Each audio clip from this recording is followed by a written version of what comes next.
Hello दोस्तों, आज हम बीएससी सेकंड ईयर के इनऑर्गेनिक क्लास का पेपर फर्स्ट आरंभ करने जा रहे हैं। इसमें यूनिट नंबर प्रथम ही हम लोग स्टार्ट करेंगे। इस यूनिट के आरंभ में हम लोग द्विअंगी यौगिकों के बारे में बात करेंगे। द्विअंगी यौगिक एक जटिल केमिस्ट्री का ही भाग है, जिसे हम कभी कभार सॉलिड विलियन के रूप में भी पढ़ते हैं।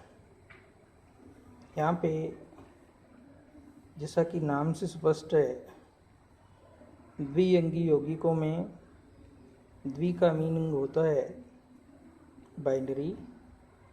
बाइनरी को सीधा सा मीन हम दो से समझते हैं, अर्थात जिसमें कम से कम दो प्रकार के एलिमेंट पाए जाएं उसे बाइनरी यौगिक या द्विअंगी यौगिक कहते हैं। यहाँ पर दो एलिमेंट जो पाए जाते हैं उसमें प्रथम मेटल होता है और द्वितीय नॉन मेटल होता है। जहाँ तक मेटल की बात है तो वो पी ब्लॉक के भी हो सकते हैं, डी ब्लॉक के भी हो सकते हैं। हमारे सिलेबस में डी ब्लॉक के मेटल के द्विअंगी यौगिक हैं। इन यौगिकों में प्रत्येक धातु या धातु की संख्या कुछ भी हो सकती है, जबकि ये प्रकार दो ही रहेंगे। परिभाषा के रूप में हम समझना चाहें तो ऐसे कह सकते हैं कि ऐसे यौगिक जो दो प्रकार के परमाणुओं से मिलकर बने होते हैं, जिसमें प्रथम धातु और द्वितीय अधातु होना चाहिए, उसे बाइनरी यौगिक कहते हैं। बाइनरी यौगिक इनऑर्गेनिक केमिस्ट्री का बहुत महत्वपूर्ण यौगिक है।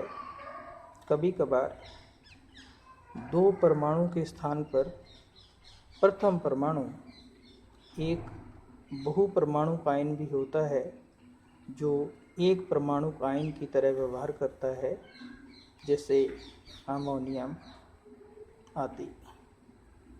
इस उपस्थिति में इन यौगिकों को आभासी द्विअंगी आयन भी कहते हैं, जो कि रसायन जगत में अपना विशिष्ट स्थान रखते हैं।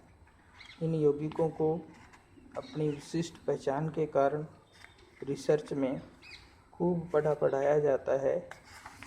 तभी से इसका अपना एक विशिष्ट रोल केमिस्ट्री जगत में सामने आया है। इसे बाइनरी फेज के रूप में भी पढ़ा जाता है, क्योंकि दोनों मिक्स होने वाले परमाणु किसी भी अनुपात में मिक्स किए जा सकते हैं। यही केमिस्ट्री का पहला टॉपिक विशिष्ट गुणों के साथ ख़त्म हो जाता है, जिसके 3 गुण इस प्रकार हैं। नंबर 1, इसमें भाग लेने वाले परमाणु किसी फिक्स अनुपात में नहीं होते, इसीलिए ये नॉन स्टैकियोमेट्रिक यौगिक भी कहे जाते हैं। इनमें संयोजकता के नियम का पालन नहीं होता।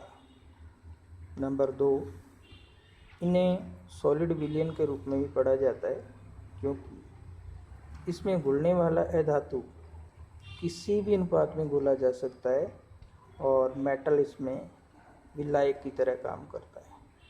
नंबर 2, इसमें दोनों परमाणुओं में किसी प्रकार की बॉन्डिंग नहीं होती, बल्कि केवल अधातु परमाणु धातु परमाणु के अंतराकाशी स्थानों में जाकर के फिट हो जाते हैं और बिना किसी प्रभावित अवस्था में अंदर बने रहते हैं, और जब भी चाहें इन्हें आइसोलेट किया जा सकता है।